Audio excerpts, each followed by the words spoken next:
seems that the office of the Ukrainian president has changed its tactics. What they want is more pressure on Moscow instead of possibly trying to reach some kind of compromise on the possibility of these direct talks between the two leaders. But we remember how last night we heard that Mr. Putin formed a delegation of foreign ministry officials, defense ministry officials, as well as the officials from the Kremlin administration. There could have been talks on different levels, but for now, it's all in limbo, and it doesn't look like it's happening in the near future. But at the same time, I just want to go back to what's happening in Kiev right now. There is a huge avenue linking the road which surrounds Kiev. It's a highway. It leads all the way to the city center, to the Maidan, which is Kiev's iconic square. And I can tell you that, again, these are unverified reports, but the Russian forces are already engaged in battles halfway into the city center on that very avenue, which is called the Avenue of Victory, Prospekt Перемоги. And these reports are clearly alarming, especially when we can see what is possibly crossfire, possibly artillery crossfire or crossfire from missile launchers, which is much more dangerous than just machine gun fire, as you can clearly realize. As you mentioned, this is such a fast-moving situation, and it's so important to verify exactly what has been said, by whom, verify the videos, the images coming through, because we have a excess of information here, especially coming through on social media. But what about the Western response to this? We understand, again, through social media, through various statements by officials, that the possibility of SWIFT, Russia being cut off from the SWIFT system, or at least targeted cut off from the SWIFT system, is now a possibility. What impact could that have? Because understandably, the Russian intervention has been met with condemnation, with outrage from the Western powers. Could this be them now going all in, or could we see further action potentially? Well, I guess this is a sign that to a certain point, the West wasn't ready to apply the so-called worst-case scenario for the Russian economy, for the Russian banking system. But they've perhaps crossed that line already, or about to cross that line. You mentioned the possibility of Russia not being able to be part of the SWIFT system anymore. I'd like to say that there's no confirmation of that for now, although, let me repeat, the Ukrainian president says that he believes all Western leaders have agreed to punish Russia like that. When it comes to other measures, I can mention the Russian airlines that, for instance, will no longer be able to use the planes that were leased from Western companies. This includes, for instance, the Airbus aircrafts. And this will inflict heavy damage on the Russian airlines. We know that most of Aeroflot's fleet comprises of Airbuses. And when I'm talking about crossing the lines, when the punishment is just way too serious for Russia, these are the signs and the signals that this line could have already been crossed, Daniel.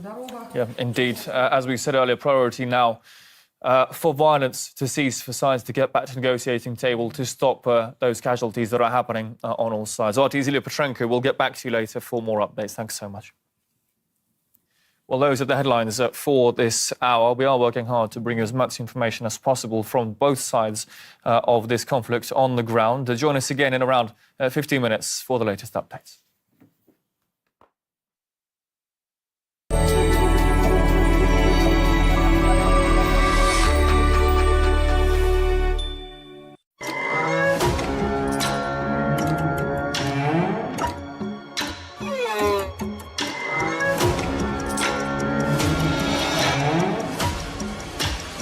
Again, there was human trafficking, there were the slaves, and they had the same color. People from Nigeria, they were enslaving their own nationality. Even if they don't know, they don't really know that they are prostituted. None of the girls, they do it voluntarily. They're all being pushed one way or another. Leg of chicken for €5 with beer, and sex for €5. That €10. When I get money, I pay the money. Then they will just go and remove the cost of the stuff. I'm gone.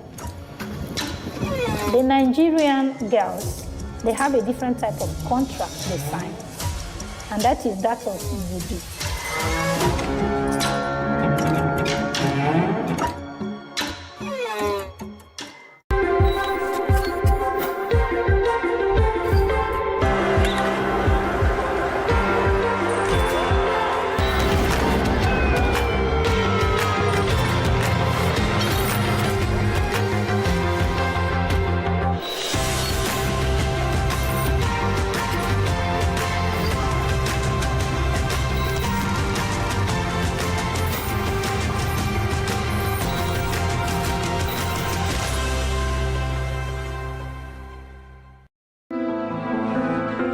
The second largest Soviet republic, the Ukraine, today declared its independence.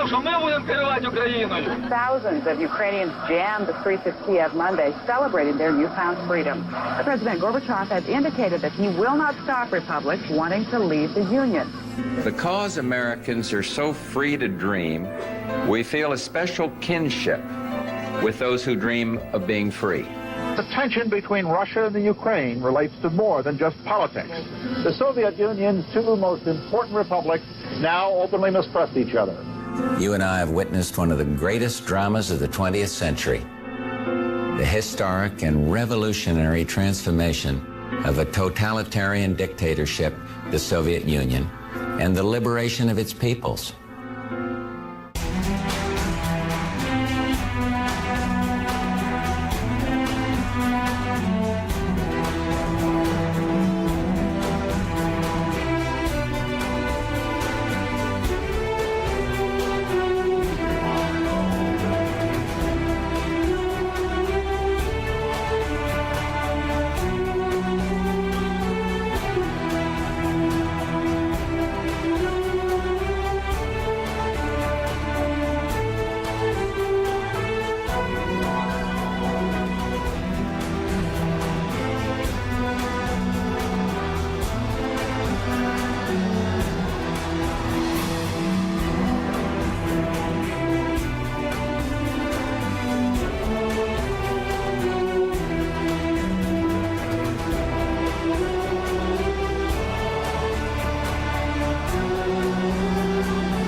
In 1989, the leadership of the United States is closely monitoring what's going on in the Soviet Union. And indeed, something extraordinary is transpiring. The all-powerful Communist Party is rapidly losing control. Red hammer and sickle flags are fluttering in the wind. New concepts of governance are gaining strength. And the further one goes from Moscow, the stronger these ideas are felt. It has been a privilege to know Ukraine through the men and the women that made its history. Ukraine is an incredibly beautiful and fascinating country with a strategic geopolitical position. I was truly honored to get to know it through its remarkable people. I believe that Ukraine's real independence will lead to a great future.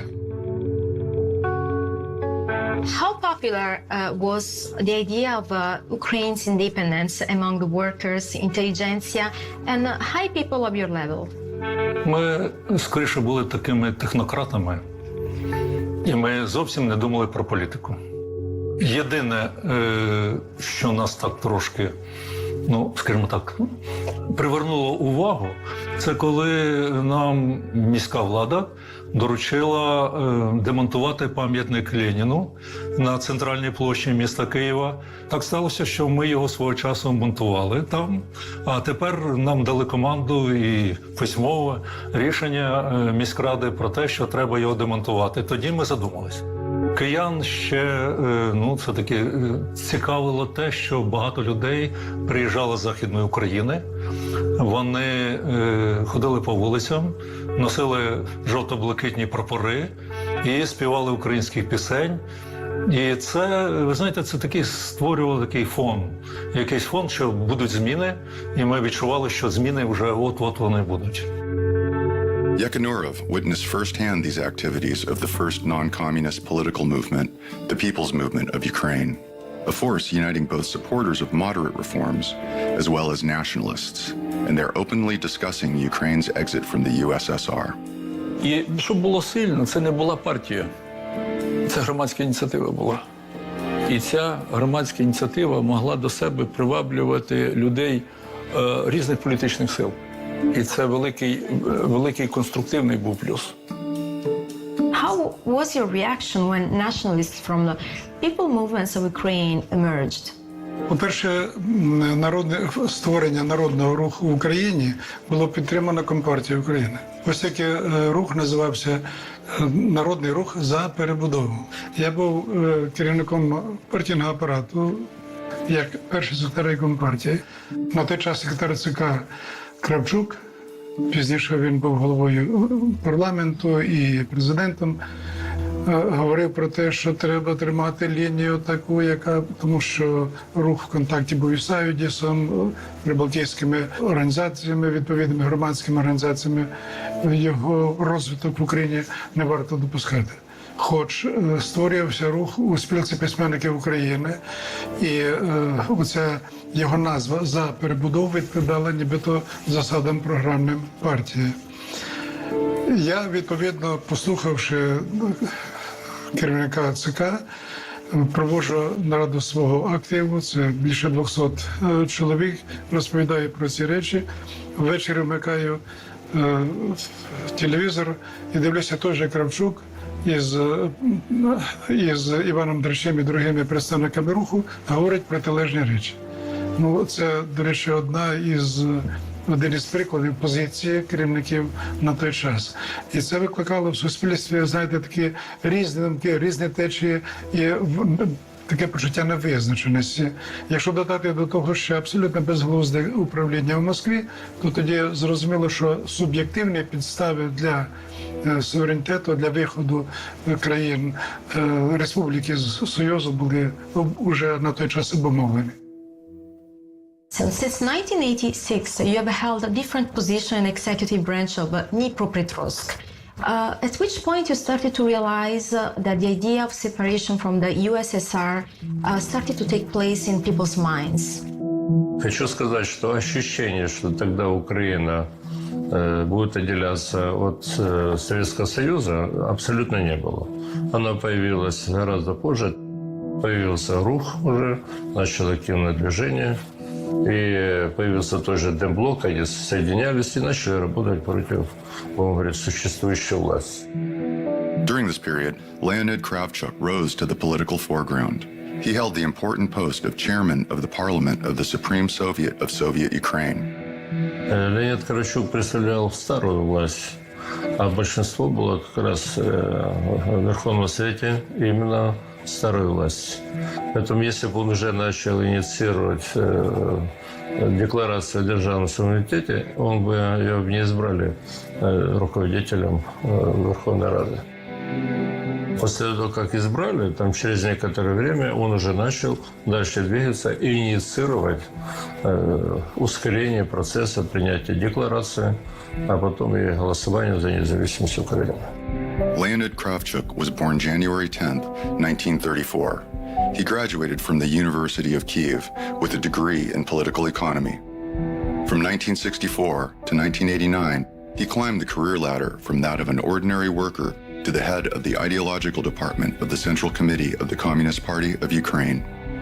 From 1990, he was a member of the Central Committee of the Communist Party of the Soviet Union. He eventually achieved the position of chairman of the Supreme Soviet of the Ukrainian SSR. In 1990, activists from the People's Movement visited the USA and met with representatives of the U.S. administration, including Pentagon Chief Dick Cheney. People's Movement leaflets began appearing in Ukraine, stating that the Republic was providing food for all of Russia, and that secession from the USSR would transform Ukraine into a country as prosperous as France. In the context of the USSR's long-standing economic crisis, such claims had a significant effect on society. The People's Movement of Ukraine was rapidly moving in a more nationalistic direction. It entered parliament as a force in opposition to the Communist Party. In its charter, one of the goals was the withdrawal of Ukraine from the USSR. They were spreading leaflets saying that Ukraine was going to become a second France. Да, ну я тоже бережно храню вот эти листовки руха 1991 года. Но сейчас мы ведь видим, что это были чисто пропагандистские материалы, целью которых было все же отделение Украины от Советского Союза. История пропаганды – это создание мифов, голосование за мифы, которые не существуют. А в 90-м году, 91-м году украинскому народу обещали красивую жизнь, самостоятельность, независимость. И людей опять обманули очередной раз. In July 1990, Ukraine, following Russia, adopted the Declaration of State Sovereignty. March 17, 1991, there's a referendum in Ukraine on the future of the Soviet Union. It includes two questions. One, do you consider the preservation of the Union of Soviet Socialist Republics as a renewed federation of equal sovereign republics in which the rights and freedoms of an individual of any ethnicity will be fully guaranteed necessary? Two, do you agree that Ukraine should remain a part of a union of Soviet sovereign states on the basis of the Declaration of State Sovereignty of Ukraine? Despite a strong campaign to secede by the People's Movement, 80% of Ukrainians voted for the preservation of the USSR. Подавляющее число предприятий, в том числе прежде всего оборонного комплекса, они были связаны с Россией очень тесно. Очень тесно. Это совместные проекты, долгосрочные, ракетно-техническая, металлургия, химия, и будем говорить, и много другого. Их невозможно было разорвать. Поэтому люди понимали, что они могут потерять работу, заказы, и поэтому они, конечно, держались так вот, будем говорить, очень дружно. How did you vote at the referendum of 1990s about the preservation of the USSR? Я особисто голосував за те, щоб зберегти. In early August of 1991, U.S. President George H.W. Bush visited the USSR. After meetings with Gorbachev in Moscow, he traveled to Kiev, where he delivered a speech in front of the deputies of the Supreme Soviet.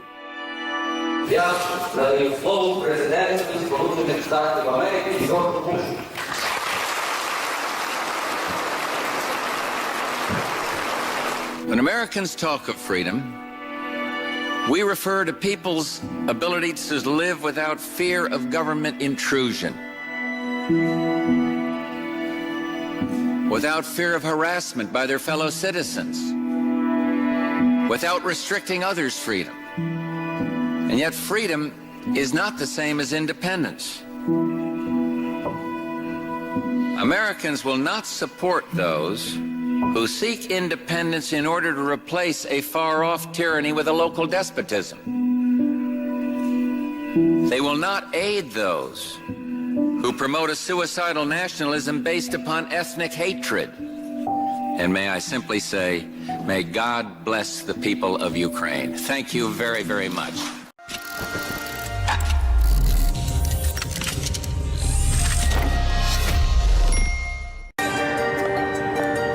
Is your media a reflection of reality?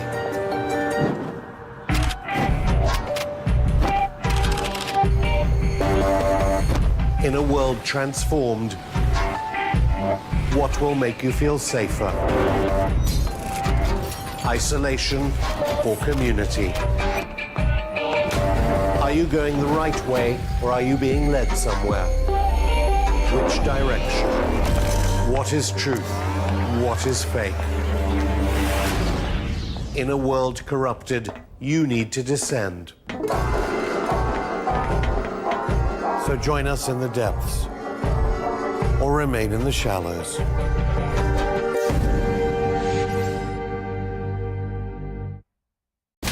I'll look forward to talking to you all. That technology should work for people. A robot must obey the orders given it by human beings, except where such orders would conflict with the first law. Show your identification. We should be very careful about artificial intelligence. The point, obviously, is to create trust rather than fear. I would like to take on various jobs. I mean, with artificial intelligence, we are summoning the demon.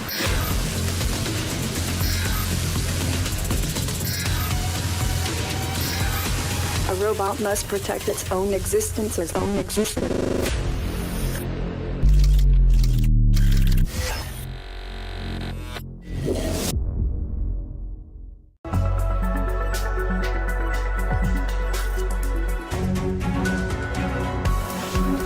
The headlines this hour on RT International. The Kremlin says Ukraine is refusing to negotiate. That's according to the Kremlin. The military operation, they say, will continue.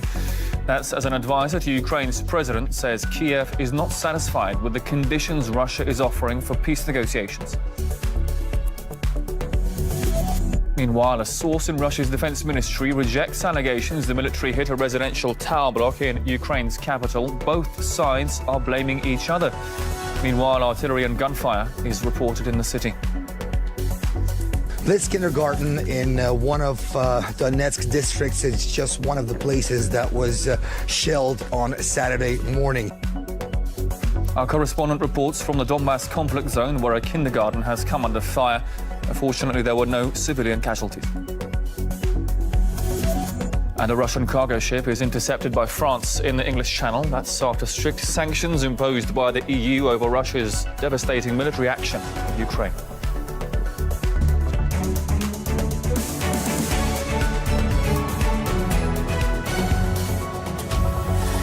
Live from Moscow, thanks for joining us this hour on RT International at a difficult time in Ukraine. We're trying very hard to bring you both sides of the story and the latest updates of what is going on the ground. Now, we are getting reports of gunfire and artillery in Kiev, the Ukrainian capital. And joining me is RT's Ilya Petrenko in the studio.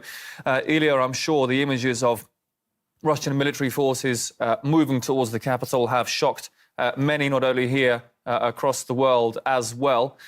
We understand that gunfire can now be heard on the outskirts of Kiev. What more do we know at this stage?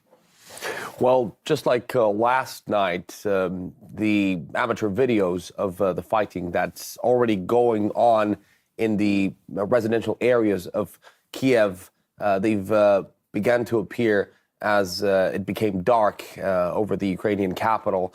But there are quite a few developments when it comes to what's actually in these videos. And this is very worrying and troubling because we do actually see crossfire. Last night, it was mostly gunfire when I'm talking about the crossfire. Here, it could actually be felt that these are either artillery rounds or possibly even missile launchers. And this is indeed much more worrying. Although I do want to point out that for now, we're not showing you these videos because we cannot verify their authenticity. However, from the reports that we're getting from the locals and on social media, it has become abundantly clear that fighting is now happening inside Kiev, which is the Ukrainian capital. It's a city of almost 3 million inhabitants. And we know that it's divided by the Dnieper River.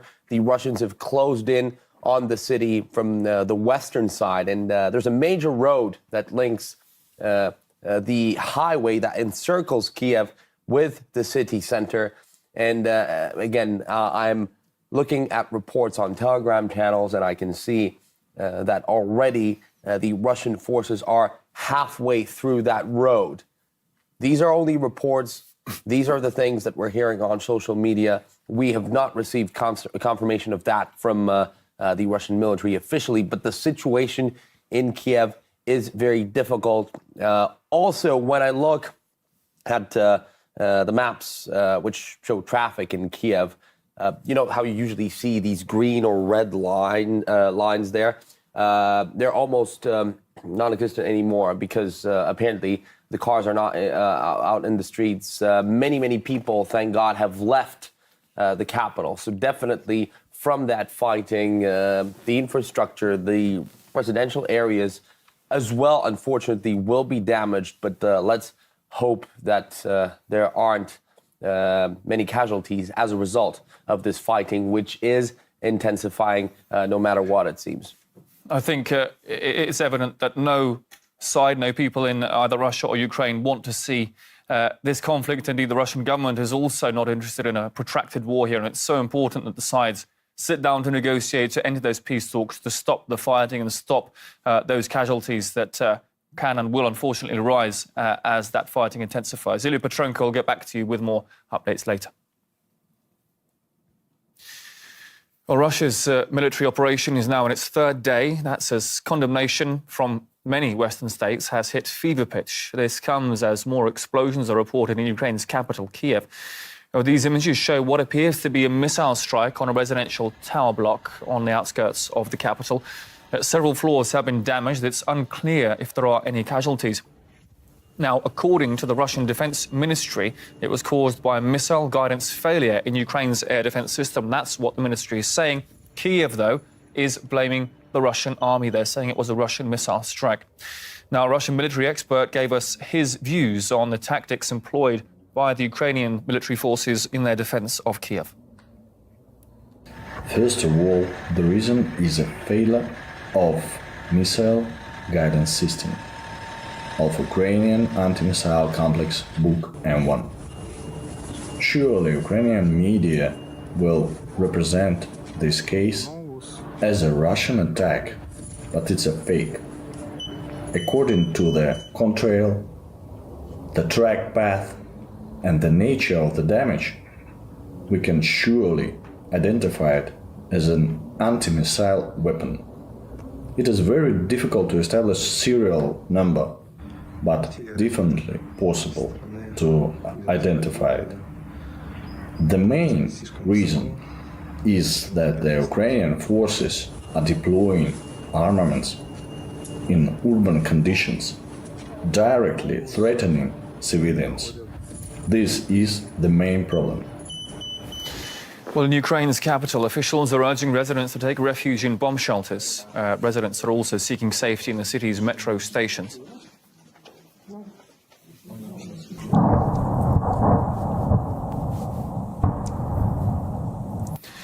Now, this unverified footage has emerged online showing fighting in the Kharkov region, which borders Russia and the Donbass. Planes have allegedly been flying over the city of Bakalea, and shots and powerful explosions have been heard.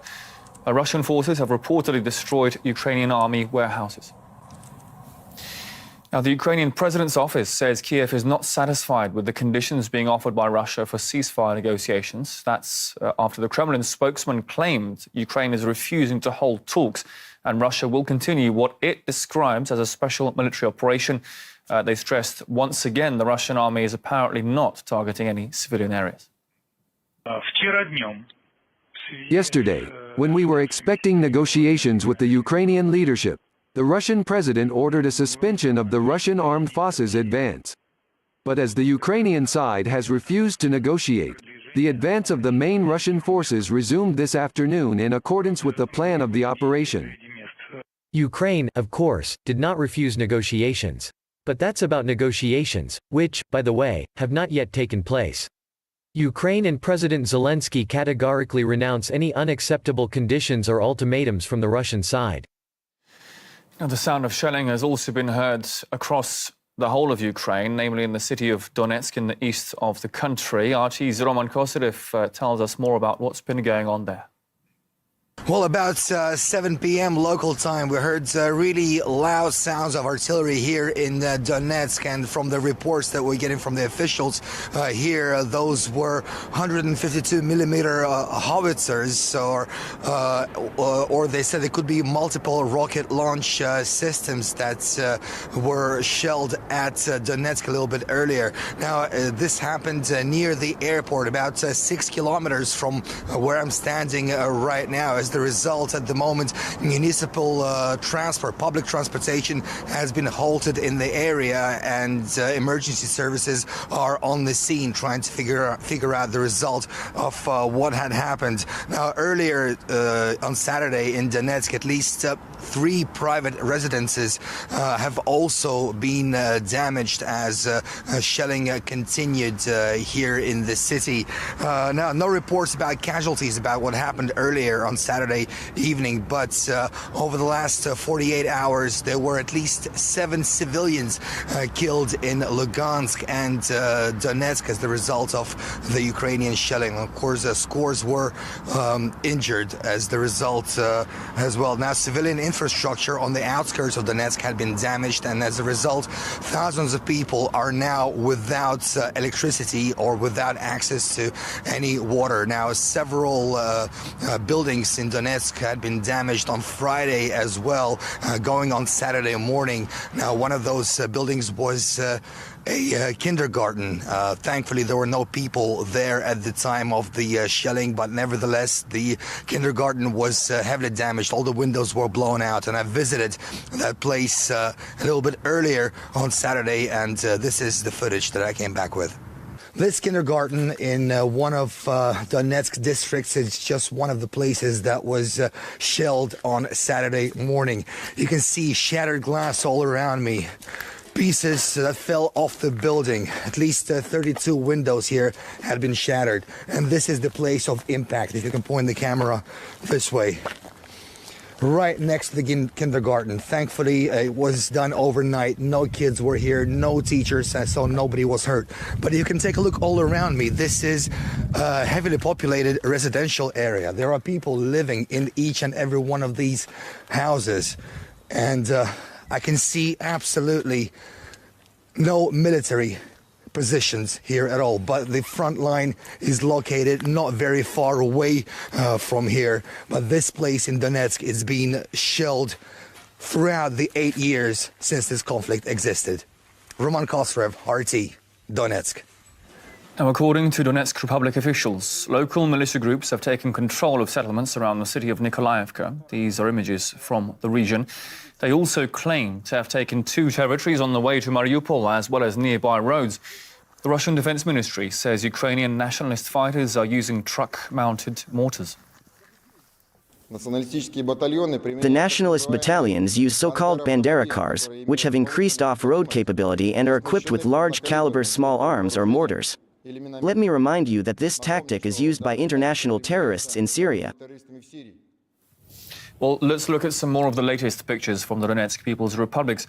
Local forces can be seen moving through the area with support from the Russian military. In the past few hours, they've taken 3 villages. Well, let's take a look at the conflict map now in the east of the country, which is where the conflict, of course, began some years ago now. That's marked in red and blue on this map are the 2 Donbas republics, according to their borders, as recently recognized as independent by Russia. The Russian Defense Ministry has just announced new developments. They say Lugansk forces have retaken territory from the Ukrainian army.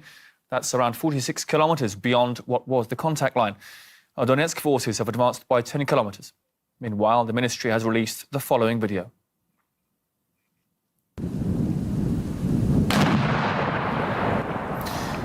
Now, what you can see there is a dam being destroyed by Russian forces. It was built back in 2014 by Ukraine to block a canal supplying water to residents of Crimea.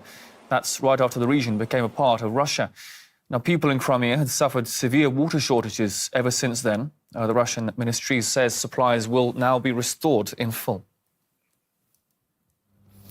Meanwhile, all is calm in the Chernobyl exclusion zone around the remains of the nuclear power plant. Of course, a lot of international concern when fighting reached that area regarding the safety of the former plant.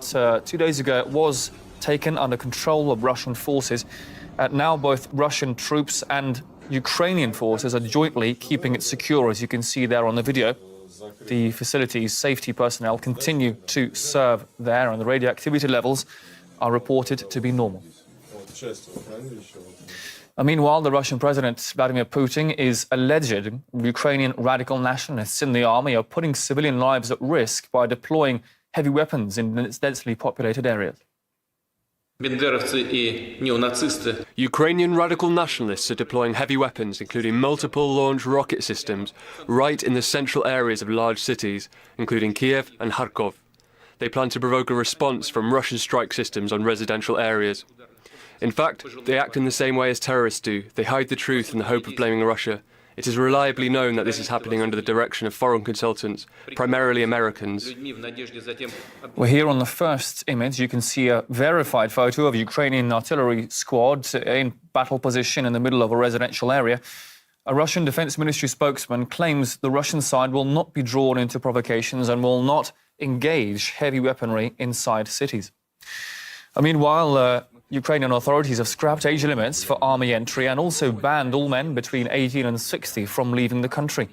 Ukrainian authorities are also issuing firearms to any citizen who wants them. In the Kiev region alone, it's reported more than 10,000 rifles were handed out to volunteers. And in the northern city of Chernigov, its mayor is calling on citizens to take up weapons. Fellow citizens of Chernigov, I have urgently addressed you. We need to prepare for fighting on the streets. That's why anyone who knows what I'm talking about, prepare lighter fluids. Another thing, committed citizens, guys, I'm asking you to proceed to the dislocation center of territorial defense. We spoke to Charles Shoebridge, a former counter-terrorism intelligence officer. There are, of course, two sides to handing out weapons. Desperate times call for desperate measures for Ukrainians to defend their city. There are also risks to simply handing out weapons to untrained civilians. To give out weapons to anybody that offers to use them against somebody is probably quite a reckless policy. It smacks of desperation, of course. But the problem comes when weapons are given out freely. First of all, you're giving it to people who may not be properly trained in how to use them in the first instance. And secondly, you've got an issue that you've only got it on trust that those people are going to use those weapons against the invader. After all, they could be going to absolutely anybody. Once you introduce those weapons freely into an environment, a theatre of war, you cannot keep control of those weapons. Well, meanwhile, we're getting reports of shells reportedly falling in Russia's Rostov region across the border. RT's Donald Corter is in the region. Luckily, nobody was injured. Infrastructure wasn't damaged either. It landed in a forested area. Now, the Ukrainian Foreign Ministry says that its military has not been shooting at the territory of the Russian Federation, but this is not the first instance in which bombs have fallen here. Yesterday, in this very same region of Rostov, at least 14 artillery strikes took place on border areas within the region. And right after the beginning of the Russian military offensive, there were other such instances. In Bryansk region, there was shelling there where houses were destroyed and 3 people were injured. The same thing happened in Belgorod. Infrastructure was damaged, shelling happened, and 3 people were also injured there. Interestingly enough, more recently near Belgorod region, a Ukrainian soldier had been trying to escape to the Russian Federation, trying to basically defect, and neo-fascist groups there that had their hands on artillery batteries had fired at him and unfortunately killed him and injured another serviceman in the Russian Federal Security Services as well. Now, because of this violence that's actually been happening on the Russian Federation, the authorities have taken measures. They've closed down Russia's southern airspace. Basically, there's going to be no flights out of this area. There's 12 airports in Rostov region alone that will not be having flights. Another thing they've done is close down all the schools that are located in border regions that border the Donbas People's Republics. We have to remember that there are at least 3,000 children from Donetsk and Lugansk alone that have left, that have evacuated that region to the Russian Federation and are connected to educational institutions in these border regions. So that's another task the Russian authorities now have on their hands. What are they going to do? Where are they going to put them so that they can make sure to continue their education? Now, since the conflict started, more than 100,000 people have fled the Donbas republics. Women, children and the elderly have been transported to nearby Russian regions across the border. Also further south to the Republic of Abkhazia, we got some of their reactions to recent events. It's been frightening. We had problems with electricity and water. There was shelling, so we were asked to evacuate. There are very good people here. We were well received, well fed. Thank you very much. The military action restarted a week ago on our territory and we had to leave. My daughters were afraid of the explosions. They asked what was going on. We wanted recognition. The Lugansk People's Republic until recently was considered a territory with no connection to anything, so we really wanted some kind of status for our homeland.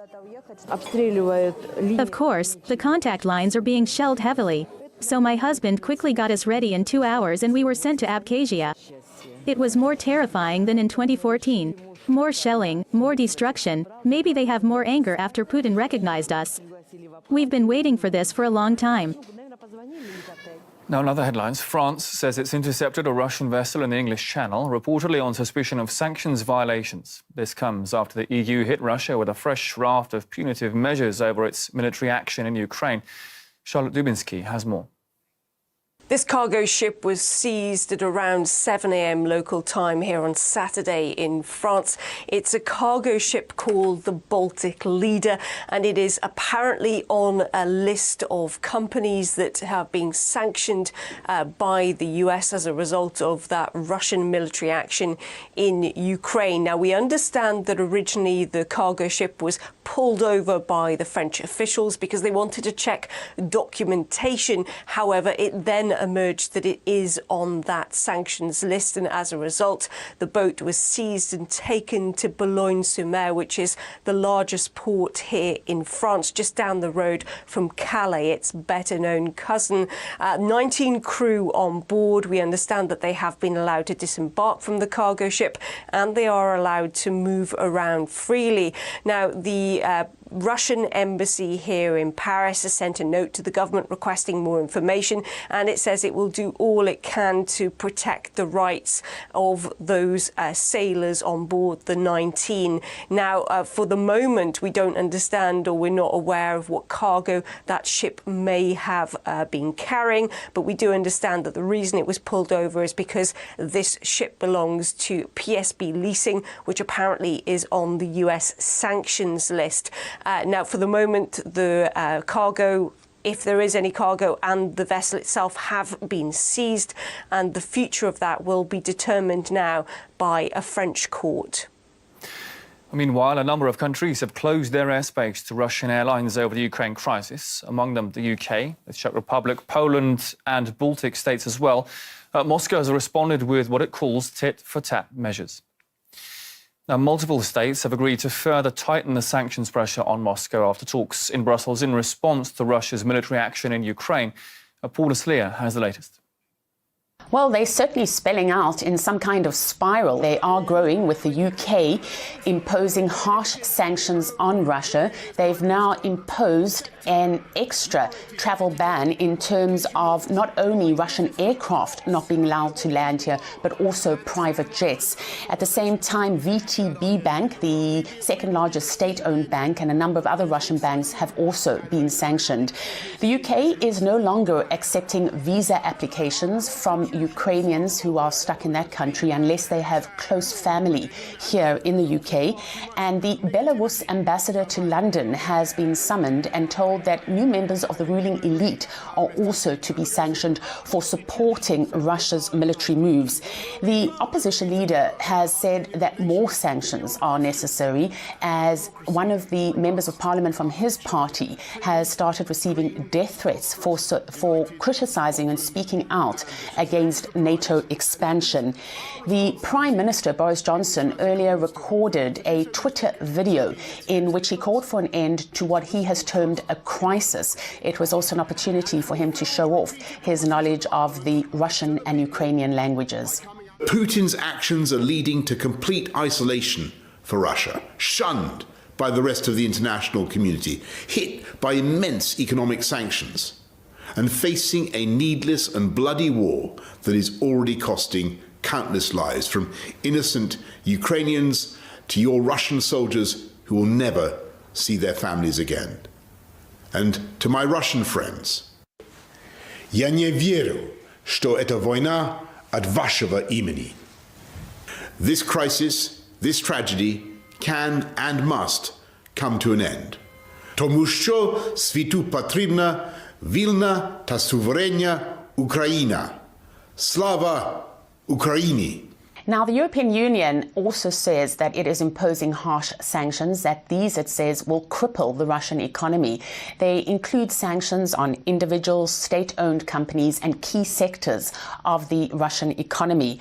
All members of the Russian parliament will now face asset freezes and travel bans. At the same time, in an extremely rare move, the EU has frozen the assets of the Russian President Vladimir Putin and his foreign minister Sergei Lavrov, although neither, certainly not at this point, are being subject to an EU travel ban. The European Union and European leaders saying that all of this is necessary. We're adding President Putin and Foreign Secretary Lavrov to the list of sanctions. They are responsible for the deaths of innocent people in Ukraine and for trampling on the international system. We, as Europeans, do not accept that. Canada, the United Kingdom and the United States have also decided to freeze the assets of President Putin and Minister Lavrov, and certainly this is part of a coordinated action. But one step further is being taken by the United States, who has also imposed a travel ban on the pair.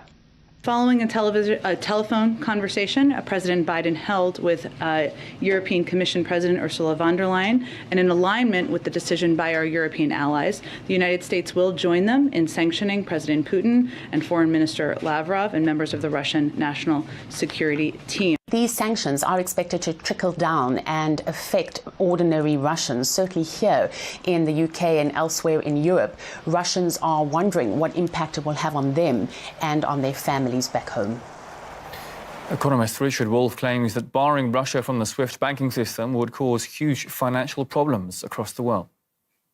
In a global world, more globally interconnected than ever before, if you block the SWIFT system, you are declaring a kind of economic warfare that will damage and destroy all kinds of economic relationships. The reason Mr. Scholz in Germany did not want and stopped the attempt to freeze Russia out of SWIFT was because it would throw the price of oil and gas up into the roof beyond what it has already been, because you couldn't pay Russia for the oil and gas through SWIFT, and they wouldn't send it anymore, and no one knows where that's going to go. So if they do that, if they actually go through with that, they will disrupt global trade, they will drive inflation through the roof. And let me remind everyone, Russia, China, Iran, and many other countries don't like the domination the United States has over the SWIFT system, and it really is only a matter of time before there are multiple systems. Bitcoin is already functioning to a degree like that. So this would be a very dangerous step because it would accelerate the end of the SWIFT monopoly. Now, we'd like to bring you some of the reaction on the ground from people across the world showing their indignation with Russia's military action in Ukraine. This is Nevsky Prospect in St. Petersburg, which has become a focal point of the protests in recent days. Right now, there's a heavy police presence. Several people have been arrested. There's also a rally taking place here in Moscow. Since the intervention started, demonstrators have been out on the streets in 50 different Russian cities. Around 2,500 people have been detained. Now, in other headlines, YouTube has blocked access to RT videos in Ukraine. That's after several European countries took our broadcasts off air. Earlier on Saturday, Australian TV service Foxtel announced it will no longer distribute RT due to the situation in Ukraine. We heard earlier from RT's deputy editor-in-chief. RT journalists tirelessly work to bring valuable facts and views to an audience of millions around the world. When an organization or government either call for or force RT to be taken off the air, it simply highlights the fallacy of media freedoms in the nations they represent.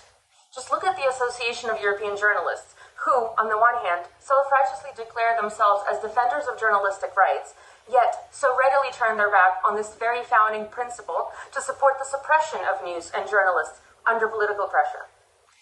If ever there were a time to recognize the importance of all fact-gathering news and understanding of all views, it is now. Foxtel has sent a letter to RT saying it ended distribution over concern about the situation in Ukraine. The channel added it considers it has the right to do so under the license agreement with this network. This comes amid growing pressure on the channel internationally. RT has already been banned by Poland's National Broadcasting Council. That's after Russia began its military action in Ukraine. The British Culture Secretary is also calling to reconsider RT's licence. Meanwhile, even before the current crisis erupted, RT's German-language sister channel, RTDE, was blocked in Germany. A political analyst says such moves are extremely worrying. I've done a number of debates on RT, and I've discussed many times with people with whom I disagree on many opinions. With a lot of people, I mean, there are a lot of debates on a lot of different subjects. RT has brought people together from different political horizons, have brought them to debate, to discuss. Some agree, some disagree, and that is the purpose of journalism, and that is the purpose of the media. Let the people who are watching make their own opinion. RT is not an ideology. It's a place where people can meet, discuss, debate on ideas, and that's fundamental. If we take that out of our democracies, there is no more democracy. So it's extremely important. Maybe they may shut down TV stations.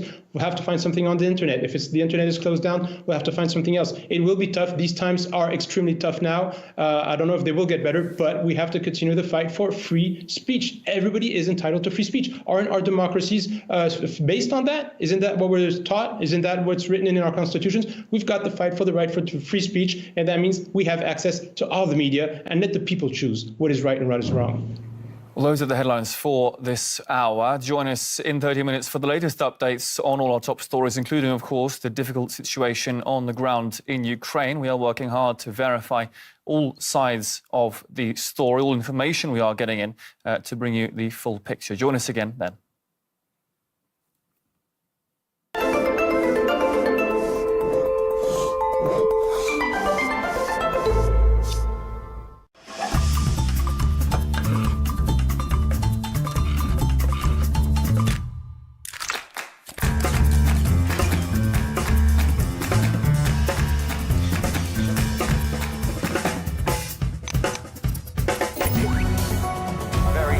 Afternoon here across the entire Russian capital. This is RT International. Welcome to Žestoka.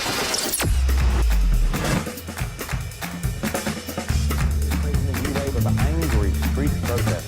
The government are tightening the screws on the unvaccinated.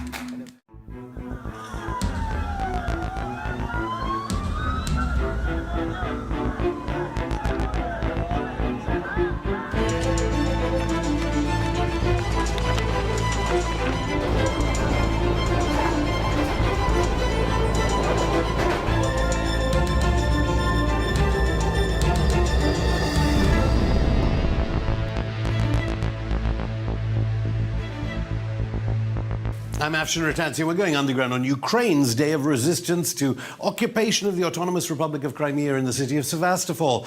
This at the end of a week in which British politicians have been seemingly attempting to interfere with the independent regulation of broadcasting by calling on UK PM Boris Johnson to shut down this channel, effectively ending press freedom in the UK. Johnson, a former journalist himself, claims that doing what the British Labour Party want him to do would amount to being as bad as Russia.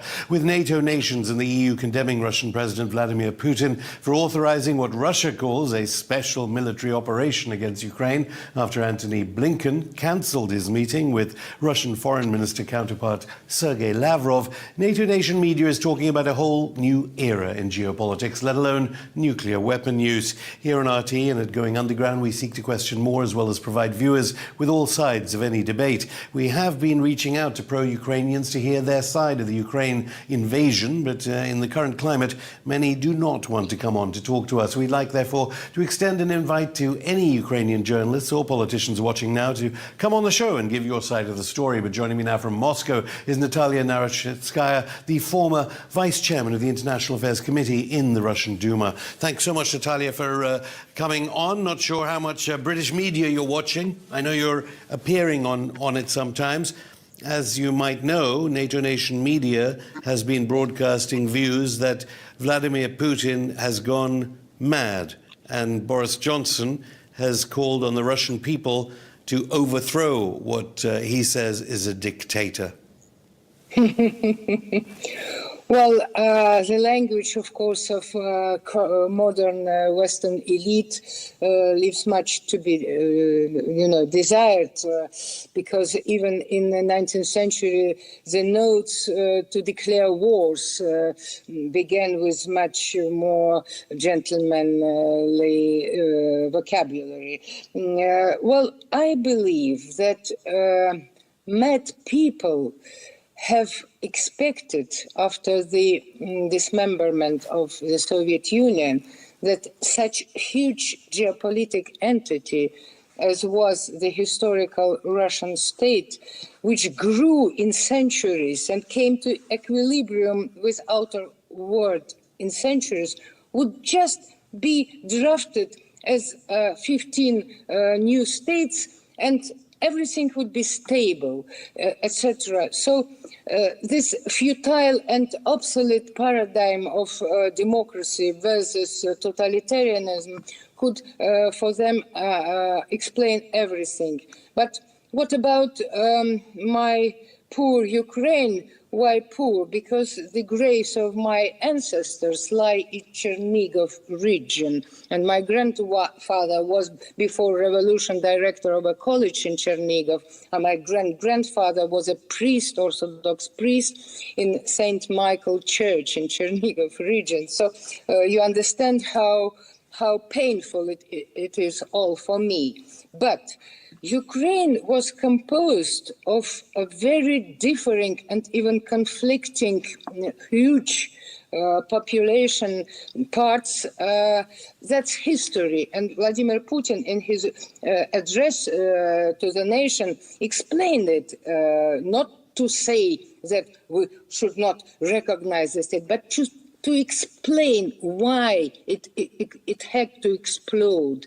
Because Galicia hadn't shared the destiny with Orthodox Ukraine for 500 years, because it was under Poland, first in 14th century, then under Austro-Hungarians, then again as Polish territory between two world wars, etc.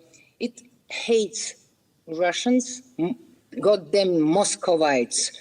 For them, we Muscovite, and I am also, mixture of barbarian Mongols with sub-Finns, while the Ukrainians, they're Aryans, and we have stolen the Kiev history and Byzantine heritage. So, and we are so huge, and we have multiplied and reached 3 oceans. So, and these people from Galicia could have become what now Russia is. But for all that history, since 1945, the United Nations was set up, and the UN Secretary General, Antonio Guterres, said that recognizing Donetsk and Luhansk, the unilateral measures conflicted directly with the principles of the Charter of the United Nations. And that he also said and name-checked the International Court of Justice. I don't know whether for a prosecution of Vladimir Putin. If the UN Secretary General, who presumably has some of the history books there, if Antonio Guterres says this, speaking for the UN, then the Russian Federation has committed a crime. By the way, International Court of Justice doesn't sue anyone. It just gives legal assessment of a deed or of an issue. When the West bombed sovereign Yugoslavia, signatory to the OSCE documents and founding father of the United States, under the pretext that there was genocide against Albanians, it was not an aggression, according to the Western interpretation. It was a humanitarian mission. Why the West ignores the 8 years going civil war that Kiev started against Donetsk and Lugansk people, who have been shelled for 8 years, and civilians thousands of them were killed. In my house now in Moscow lives a woman from Lugansk region whose house is staying without windows yet, and she's crying every day, etc. Why? And in recent days, preceding the act of our president, the shelling exceeded any scale since the fights over the Donetsk airport, and there was real threat to the lives of people. And As you know, in the NATO nation media, all we hear about are people from there attacking Ukraine. But you mentioned Yugoslavia. On this program, we talk time and time again of alleged violations of the UN Charter by NATO members. You mentioned Yugoslavia there, which is often alleged. Two wrongs make a right? Russia now acting like the United States? Russia, well, as far as Kosovo is concerned, there was no referendum at all, and the West recognized Kosovo contrary to all rules and regulations of international law. There was later a referendum. No, let me just say another thing. This is only one aspect of what has happened already. Another aspect is that the West was not sparing any effort to shrink the Russian zone of security. And with every step in this shrinking, we were accused more and more of allegedly being so aggressive, etc. So we had to pay and to pay for our losses. The string was compressed to the limit. And Mr. Putin and our government warned in December, and they openly declared the principles which would satisfy Russia exactly in terms of its legitimate security.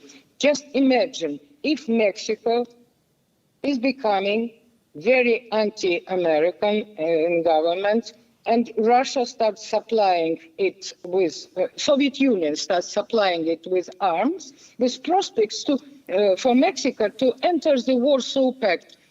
Do you think what would the United States do in this case? We know what they did during the Caribbean crisis when Khrushchev installed some rockets, next reaching the American territory. And we were on the brink of nuclear war, but we were wise enough, to step back.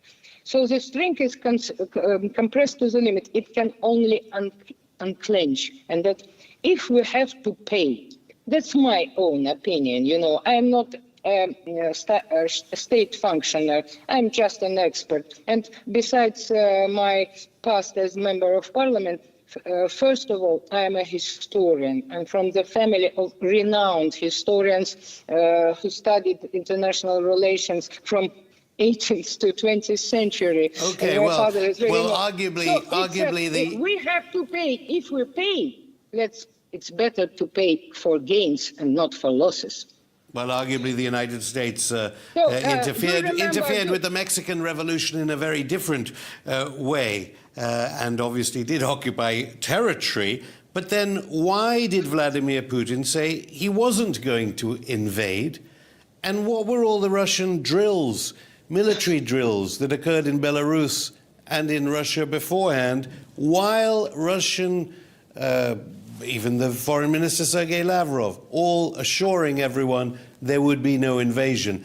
Was it just that particular night's shelling by Ukraine that is alleged that caused this invasion? Or had this been a plan for months and even years?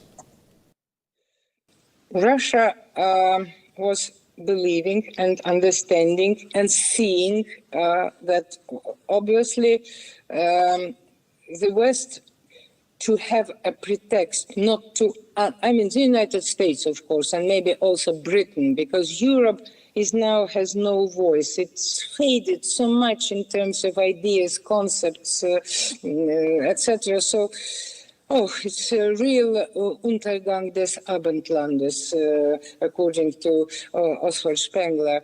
They to have a pretext not to answer Russia's demands with regard to security situation, certainly sponsored the aggravation of situation against Donetsk region,